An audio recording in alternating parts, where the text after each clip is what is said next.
আচ্ছা, তো এটা হচ্ছে যেটা বলতেছি যে দূরের সিনারিও একটা হতে পারে যে আমি 100 কিলোওয়াট যখন লোড চালাচ্ছি, তো আমার কোনো কারণে আমার লোডটা কমে গেছে এই পাওয়ার প্ল্যান্টের ইয়েতে। দেখা গেল কি আমার কোনো ইউজার, আমার দেখা গেল 10টা ইউজার আছে, তার মধ্যে দুইটা ইউজার হঠাৎ করে তার সবকিছু অফ করে দিছে, বা সে মিনিমাম ইউজ করতেছে। এখন আমার লোড ডিমান্ডটা 100 থেকে 60-এ চলে আসছে, 60 কিলোওয়াটে চলে আসছে। তাহলে আমার সিস্টেমের জন্য, আমার সিস্টেম কিন্তু সে জেনারেট করবে 120 কিলোওয়াট। লস টস দিয়ে ধরলাম আমার 110 কিলোওয়াট টিকলো। এখন আমার সিস্টেমে যাওয়ার কথা ছিল 100 কিলোওয়াট, মানে লোড আমি ইউজার নিবে। এখন আমার সিস্টেম থেকে দেখা গেছে কি কোনো এক কারণে আমার আহ, অনেক লোড কমে গেছে, 60 কিলোওয়াট হয়ে গেছে। তাহলে আমার এতগুলো জেনারেট করে এই এক্সট্রা যেসব আমার পাওয়ারটা আছে, এটা তো আমার ওয়েস্ট হয়ে যাবে তখন। এসি সিস্টেমের পাওয়ারটা আমরা তো রিস্টোর করতে পারবো না। তাহলে এই পুরাটাই কিন্তু আমার লস চলে গেল।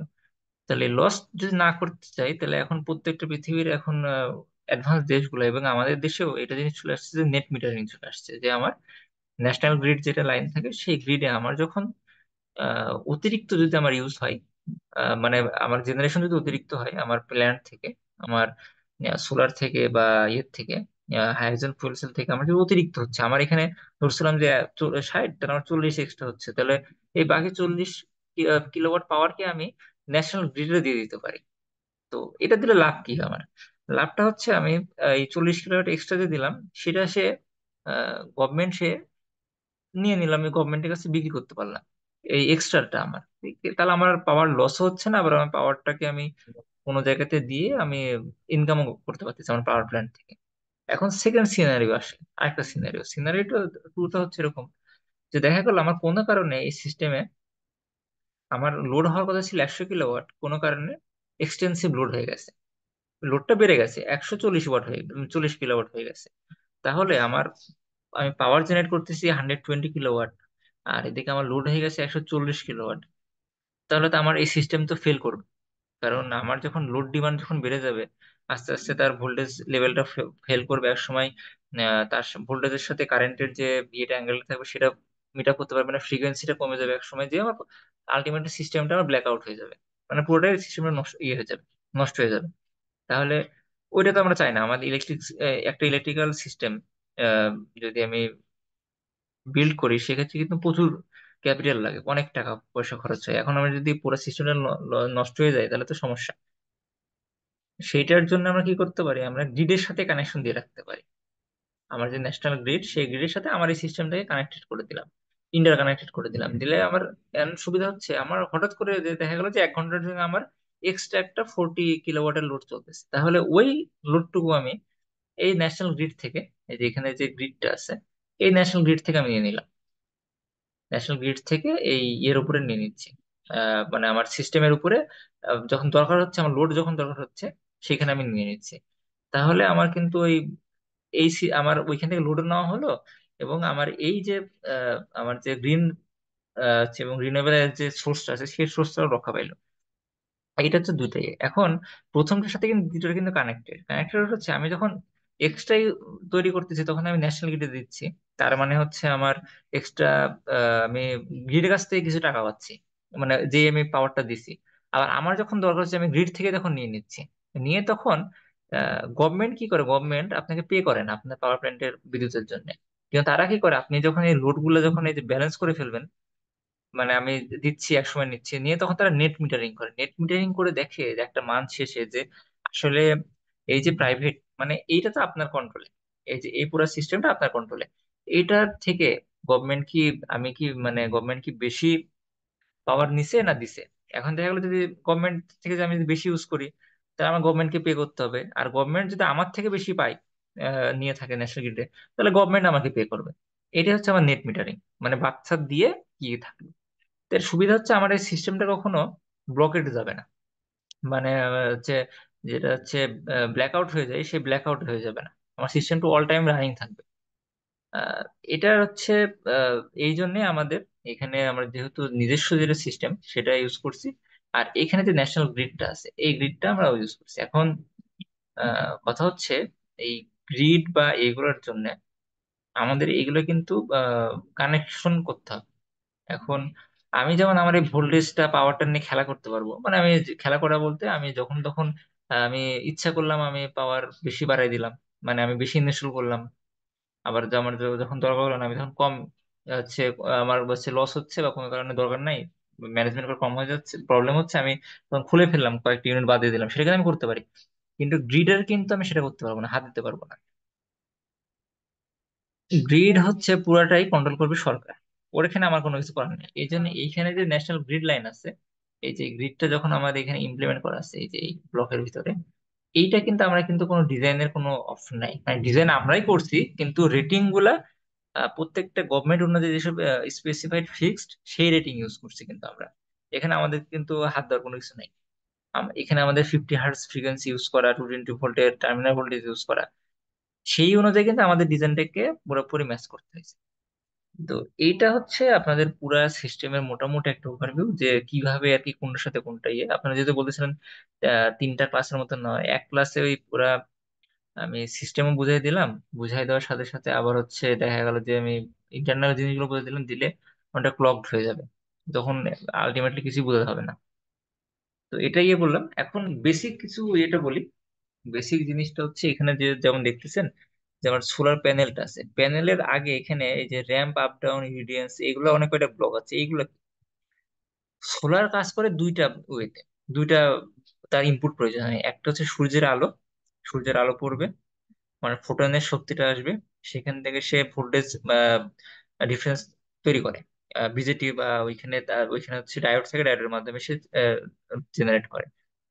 তো শুধুমাত্র কিন্তু আলো পড়লে কিন্তু হয় না, যেমন সেখানে আমার কিন্তু একটা টেম্পারেচার গ্রো করতে হয় সোলার প্যানেলের উপরে। টেম্পারেচারটা হচ্ছে আমার অ্যাম্বিয়েন্ট টেম্পারেচার প্রয়োজন হয়।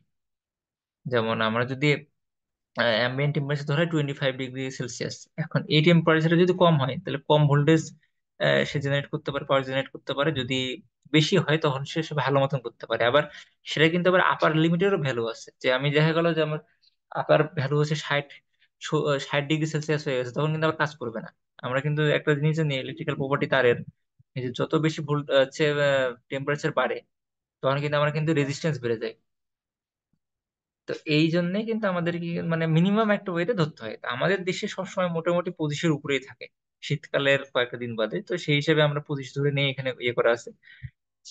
যেমন যদি আবার আহ, যেমন ইয়ের দিকে নর্থ পোলে যারা থাকে, আবার সাউথ পোলে অ্যান্টার্কটিকার দিকে যারা থাকে, তারা ওইখানে যখন ইয়ে করে তাদেরটা, তারা কিন্তু 20° বা 15° ধরে কাজ করে, কারণ ওদের সাথে সেটা সামঞ্জস্যপূর্ণ।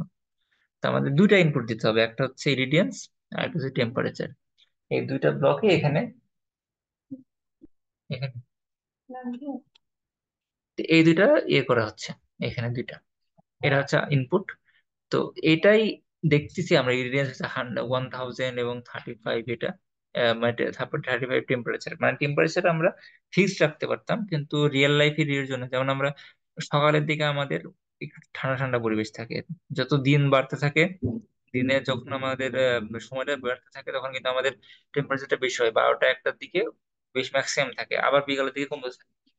সেই জন্য আমরা এখানে ramp up down block use করছি, যেন আমরা টেম্পারেচারটা বাড়া এবং কমা দুইটা দেখাতে পারি। এটা হচ্ছে একটা পয়েন্ট। এরপরে সোলার থেকে তো আমি তো ডিসি আউটপুট পাই, এই ডিসি আউটপুট এসে এখানে আমাদের একটা আহ, ইয়ে আছে, বুস্ট কনভার্টার আছে। কনভার্টারটা কি কাজ করে, আমাদের এখানে যেমন এটা হচ্ছে আমার গ্রিড থেকে যখন আমি ইয়ে নেই, 3 ফেজ লাইন দেখতে পাচ্ছেন, 3 ফেজ লাইনে কিন্তু আমাদের মিনিমাম থাকে 400 ভোল্ট করে। তাহলে আমি এখানে জেনারেট করতেছি 319 ভোল্ট, মানে আমার সোলারে। আর এইখানে আমি গ্রিড আছে 400 ভোল্ট, এই দুটা ভোল্ট কিন্তু কখনোই মিলবে না। মিলবে না কিসের জন্য, আমি যখন এটা দুটো কানেক্টেড করব তখন এখানে যদি 400 ভোল্ট থাকে এই পয়েন্টে, বা 600 ভোল্ট থাকে, 600 ভোল্ট দেওয়া আছে সম্ভবত আরএমএস বাদ দিয়ে, 600 ভোল্ট করা আছে। 600 ভোল্ট যখন থাকবে আর এটা 319 ভোল্ট, দুটা কি মিল খাবে? মিল খাবে না। তখন এই গ্রিড মনে করবে কি আমার এই সোলারটা, আমার এই ফুয়েল সেলটা লোড, এটা জেনারেটর না। তখন কিন্তু সে কিন্তু ব্যাক ইএমএফ এর ভিতর দিয়ে ফ্লো করাবে, রিভার্স ভোল্টেজ ফ্লো করাবে, তখন কিন্তু আমার এই পুরো সিস্টেমটা কিন্তু পুড়ে যেতে পারে। সেই জন্য আমাকে কি করতে হবে, অল টাইম এই পাশের ইয়ে আর এই পাশে এটা কিন্তু মিল রাখতে হবে। তো আমরা যদি এসি সিস্টেমে থাকতাম, এইখানে এই পাশে যেমন আমাদের এসি সিস্টেম, এই সিস্টেমে যদি থাকতাম, গভর্নমেন্ট কি করে, তারা একটা ট্রান্সফরমার লাগাই দেয়, যে কোনো ভোল্টেজ আপ ডাউন মানে স্টেপ আপ স্টেপ ডাউন করে নেয়। কিন্তু আমাদের সিস্টেম এটা হচ্ছে ডিসি সিস্টেম পুরোটাই। এই ডিসি সিস্টেমে কি আমি তো ট্রান্সফর্মার লাগাইতে পারবো না। ট্রান্সফর্মার কাজ করার জন্য ফ্রিকোয়েন্সি প্রয়োজন, আমাদের তো ডিসি তার ফ্রিকোয়েন্সি নেই। তো সেটার জন্য আমরা কি করছি, বুস্ট কনভার্টার ইউজ করছি। বুস্ট কনভার্টারের কাজ কি, বুস্ট কনভার্টার আমার ভোল্টেজ লেভেলটাকে বাড়ায় দেয়, অনেকটা স্টেপ আপ ট্রান্সফরমারের মতন কাজ করে সে। আর এখানে আবার আমার স্টেপ ডাউন যেমন ট্রান্সফরমার আছে, সেটার মতন করে কিন্তু এখানে ইয়ে কাজ করে হচ্ছে, আমাদের বাক কনভার্টার আছে ডিসি সিস্টেমে, ইলেকট্রনিক্সে, সে ভোল্টেজ লেভেলটাকে ডাউন করে দেয়।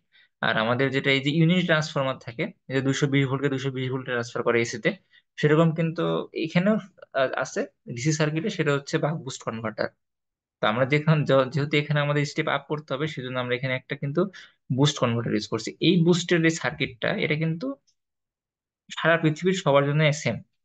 যেখানে একটা ইন্ডাক্টর থাকবে, এখানে একটা আইজিবিটি সুইচ থাকবে, এখানে হচ্ছে আমার ডায়োড থাকবে, আর এখানে হচ্ছে আমার একটা ক্যাপাসিটর থাকবে। এটা সারা পৃথিবী সব জায়গার জন্য বুস্ট কনভার্টারের কনফিগারেশন সেম। তো এইখানে এই বুস্টটাকে আবার কন্ট্রোল করা যায়, মানে কিভাবে সে সিগন্যালে, যেখানে যে সুইচটা দিচ্ছি আমরা, এই যে এই সুইচটা থেকে তো কাজ করাইতে হবে। মানে সুইচ কখন অন অফ হবে সেটা তো আর সুইচ বুঝবে না, বা আমরা ম্যানুয়ালি তো যেহেতু অন অফ করে দিতে পারবো না, সেটা তো সম্ভব না। কারণ এই পাশে 50 হার্জের আমাদের ফ্রিকোয়েন্সি আছে, এর সাথে তো আমরা তো প্রত্যেক সেকেন্ডে ইয়েতে 50 হার্জ কে আমরা কি করতে পারবো, প্রেস করতে পারবো, সেটা তো পারবো না। সেই জন্য আমরা এখানে এমপিপিটি কন্ট্রোলার ইউজ করা আছে। এই এমপিপিটি কন্ট্রোলারের কিন্তু আলাদা একটা পার্ট আপনাদের ডিজাইনের। তো সেটা কি কাজ করে, এমপিপিটি মানে হচ্ছে ম্যাক্সিমাম পাওয়ার পয়েন্ট ট্র্যাকিং, মানে সে ট্র্যাক করে এই সোলারের, এই যে এখানে যে সোলার প্যানেলটা আছে, এই সোলার ম্যাক্সিমাম কত পাওয়ার দিতে পারে। এই রেটিং এর জন্য 319 ভোল্টে 120 কিলোওয়াট, এটা সে প্রথমে একবার ট্র্যাক করবে। এখন দেখা গেল কি আমার হঠাৎ করে মেঘ চলে আসছে, মেঘ চলে আসলে অবশ্যই আমার 319 ভোল্ট থাকবে না, 319 ভোল্ট থেকে ফল করবে, এগুলো 200 ভোল্ট হয়ে গেছে বা 180 ভোল্ট হয়ে গেছে অনেক মেঘের জন্য। তখন কি আমি 120 কিলোওয়াট পাবো পাওয়ার? তখন তো পাবো না। কিন্তু সেই অনুযায়ী যদি আবার এটা যদি কনভার্ট করতে যাই, তাহলে তো আবার এটার পাশে যে 600 ভোল্ট আছে, সেটার সাথে আবার এটা মিলবে না। তো সেই জন্যই এমপিপিটি কন্ট্রোলার কি কাজ করে, এইখানে সে আগে ট্র্যাক করে নেয় যে এটা আসলে ম্যাক্সিমাম সে কত পাওয়ার দিতে পারছে। তখন যখন সে দেখবে যে 120 কিলোওয়াট আছে 319 ভোল্টের জন্য, তখন সে ওইটাকে ফিক্সড পয়েন্ট ধরে নিয়ে, রেফারেন্স পয়েন্ট ধরে নিয়ে এমন সিগন্যাল জেনারেট করবে, এখানে কম থাকলেও এমন ভাবে সে সুইচটাকে অন অফ করাবে, যেন এখানে আউটপুটে এইখানে এসে আমার যেন 600 ভোল্ট থাকে। এটা হচ্ছে এটার কাজ। এই সেম কন্ট্রোলার কিন্তু এই ফুয়েল সেল, যেটা এর ভিতরে কিন্তু ডাবল লিকুইড ব্লক বড় হয়ে যাবে, এর ভিতরে আবার আছে। এটা হচ্ছে এই সিস্টেমটা। আর এখানে আমাদের দুইটা সুইচ দেওয়া আছে, ব্রেকার দেওয়া আছে, এখানে একটা এখানে একটা। এই ব্রেকার গুলো আপনারা চাইলে রাখতে পারেন, না রাখতে পারেন। এটা মেন ইয়ে হচ্ছে যে এখন দেখা গেলো যে আমার সোলারটা যখন রাতের বেলা, তো আমার তো সোলার তো কাজ করবে না, তখন শুধু শুধু এটাকে অন করে তো লাভ নেই। আমাদের এমন ভাবে এখানে কন্ডিশন দেওয়া আছে, যখন সে সোলারে এটা কমে যাবে, তখন সে অটোমেটিক অফ হয়ে যাবে, তখন ফুয়েল সেলে ট্রান্সফার হয়ে যাবে, ফুয়েল সেল তখন পাওয়ার দিতে থাকবে এখানে। এটা হচ্ছে এটা। আর এটা যেহেতু আমার পুরোটাই ডিসি সার্কিট, এটা পুরোটাই আমার ডিসি, আর এই পাশের অংশ হচ্ছে আমার এসি, তাহলে আমার এই এসি আর ডিসি তো একসাথে তো আমি কানেক্ট করতে পারবো না, ভেক্টরের হিসেবে তো আমার আসবে না। এটা হচ্ছে আমার স্কেলার স্কেলার ফরম্যাট, আর এটা হচ্ছে আমার ভেক্টর ফরম্যাট, তো দুইটা তো আর যোগ করা সম্ভব না একসাথে। তো এটাকে কনভার্ট করতে হবে এইখানে, এই জন্য এখানে একটা ইনভার্টার দেওয়া আছে, এখানে ইনভার্টার লেখা আছে, মানে ব্লক আমাদের ম্যাটল্যাব থেকে নেওয়া, সেই জন্য এরকম ইনভার্টার লেখা, কিন্তু এটা আসলে বাই ডিরেকশনাল কনভার্টার। বাইরেশনাল কনভার্টার মানে আমি যখন বলতেছিলাম যে আমি নেট মিটারিং করবো, গভর্নমেন্টের থেকে কিছু নিব, পাওয়ার কিছু পাওয়ার আমি দিব, তার মানে এটাকে দুই দিকে কাজ করতে হবে এই কনভার্টারটাকে। সেভাবে কিন্তু সে কাজ করবে, মানে এসি থেকে ডিসি তে কনভার্ট করবে, বাট এসি ডিসি থেকে এসি তেও সে কনভার্ট করবে, মানে দুই দিকেই যাবে আর কি। এইটা হচ্ছে সেটার অংশ। আর এটাকে কন্ট্রোল করার জন্য কিন্তু আমার এখানে কন্ট্রোলার দরকার, মানে কখন এসি থেকে ডিসি, ডিসি থেকে এসি হচ্ছে, বা কত ফ্রিকোয়েন্সি আছে, ভোল্টেজ কত লেভেল ফল করলো, এমন সবকিছু সে কন্ট্রোল এখানে করবে এটার মাধ্যমে। এই যে এখানে ইনভার্টার কন্ট্রোল আছে, এই কন্ট্রোলের মাধ্যমে করবে। আর এই যে গ্রিড লাইন ইন্ডাকটেন্স, এইগুলো হচ্ছে তো আমাদের ন্যাশনাল গ্রিডেরই হিসাব। মানে আমি যখন একটা 25-30 কিলোমিটারের যদি আমি একটা লাইন ইয়ে করে, ডিস্ট্রিবিউশন লাইন থাকে বা ট্রান্সমিশন লাইন থাকে, ট্রান্সমিশন লাইন যখন থাকবে, আমরা জানি যখনই একটা তার আমরা ড্র করি না কেন, যেখানে একটা কারেন্ট ক্যারিং কয়েল ইয়ে থাকে, ওয়্যার থাকে, সেখানে কিন্তু আমার ইন্ডাকটেন্স গ্রো করে। তো সেই ইন্ডাকটেন্স অনেক ডিজাইনে অনেকে নেগলেক্ট করে, মানে ধরে যে নাই, ইন্ডাকটেন্স ধরলাম না, মানে ওইটা ধরে না, কারণ এই হিসাবে সুবিধার জন্য। কিন্তু আমরা এখানে সবসময় ইয়ে দিয়ে রিয়েল লাইফের সাথে যাতে মিল থাকে, সেই জন্য আমরা এখানে ইন্ডাকটেন্স দেওয়া আছে। আর এটা হচ্ছে আমাদের মাইক্রোগ্রিড। এখানের ভিতরেও আমাদের হিসাব ইয়ে আছে যে ফল্ট টল্ট হলো, আমার সিস্টেমটা ফল্ট হইতেই পারে, আমাদের সিস্টেম যদি ইলেকট্রিক্যাল সিস্টেম যে কোনো সময় ফল্ট হইতে পারে, ঝড় বৃষ্টির জন্য তার ছিঁড়ে যেতে পারে, লাইন টু লাইন ফল্ট হতে পারে, লাইন টু গ্রাউন্ড ফল্ট হতে পারে, three phase to ground fault হতে পারে, এরকম হতে পারে। তো সেই জন্য ওই ফল্ট গুলা এই ব্লকের মধ্যে দেওয়া আছে। এবং ন্যাশনাল যে গ্রিড সেটাও এর ব্লকের ভিতর। আর এখানে যে সিগন্যাল আউটপুট দেখতেছেন, এই যে এই ব্লকটা, তারপরে যে এই ব্লক গুলো, এইগুলো হচ্ছে সব জিনিস হচ্ছে আমাদের সিস্টেমের আউটপুট দেখার জন্য। আহ, অনেক ব্লক আছে এখানে, যেতটুকু আপনাদের দরকার, যেটুকু প্রয়োজন সেটুকুই ইয়ে করতে হবে। এটা হচ্ছে এই জিনিসটা, এইগুলো হচ্ছে প্রত্যেকটা জিনিস। আর ম্যাটল্যাবে যখন আমরা রান করি, সেই জন্য কিন্তু আমাদের কিন্তু একটা পাওয়ার জিইউআই প্রয়োজন হয়। পাওয়ার জিইউআই এর কাজ হচ্ছে, পাওয়ার জিইউআই কিন্তু এই যে এখানে যেটা আছে, এই পাওয়ার জিইউআই কিন্তু আপনার ম্যাটল্যাবের সফটওয়্যারটাকে রান করে। এই পাওয়ার জিইউআই ব্লক ছাড়া আপনি এগুলো সব ডিজাইন করলেন, এই পাওয়ার জিইউআই দিলেন না, মানে গ্রাফিক্যাল ইউজার ইন্টারফেস দিলেন না, তখন কিন্তু কোনো আউটপুট আসবে না, সে রান করবে না, কোনো ইয়ে নিবে না। হচ্ছে কোন সলভার ইউজ হচ্ছে এখানে, এগুলো কোনো কিছু নিবে না। এটা হচ্ছে মোটামুটি আপনাদের সিস্টেমের ওভারভিউ আজকে। যেহেতু আপনাদের 2-3টা ক্লাস করবেন, আমি হচ্ছে এই টেকনিক্যাল টার্মের ভিতরে গেলাম না, ভিতরে ভিতরে কোনটা কি আছে, আইজিবিটি মসফেট টসফেট এগুলো কি করে, এগুলো দিকে গেলাম না, কারণ গেলে এই ওভারভিউ বুঝতেন না, ভিতরে ওইগুলো ভুলে যাবেন তখন একটা পরে একটা। টেকনিক্যাল টার্ম গুলা সেকেন্ড ক্লাসে মানে নেক্সট ক্লাসে বুঝাই দিব কোনটার ভিতরে কি কাজ হচ্ছে। কিন্তু একটা জিনিস হচ্ছে, এগুলো আপনাদেরকে এখন আবার একটু বুঝতে হবে যে, যেমন বেসিক কিছু ইনফরমেশন জানতে হবে।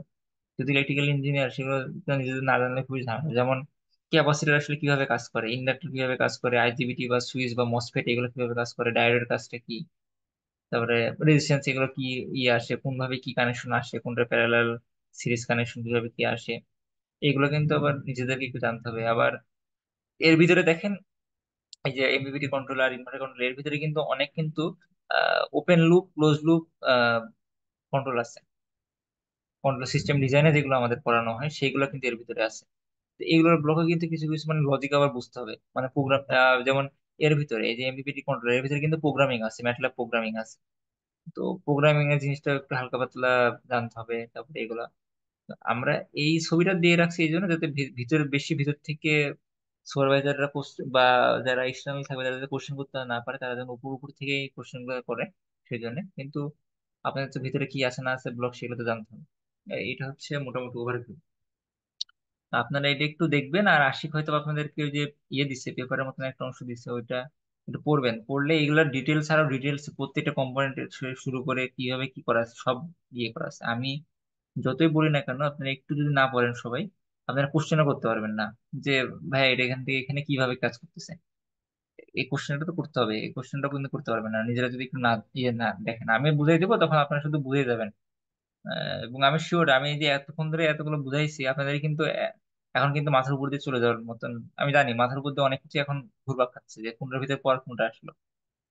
সেই জন্য কিন্তু একটু পড়তে হবে। আর এই 2-3টা ক্লাসে মোটামুটি আপনাদের ইয়েটা ঠিক হয়ে যাবে।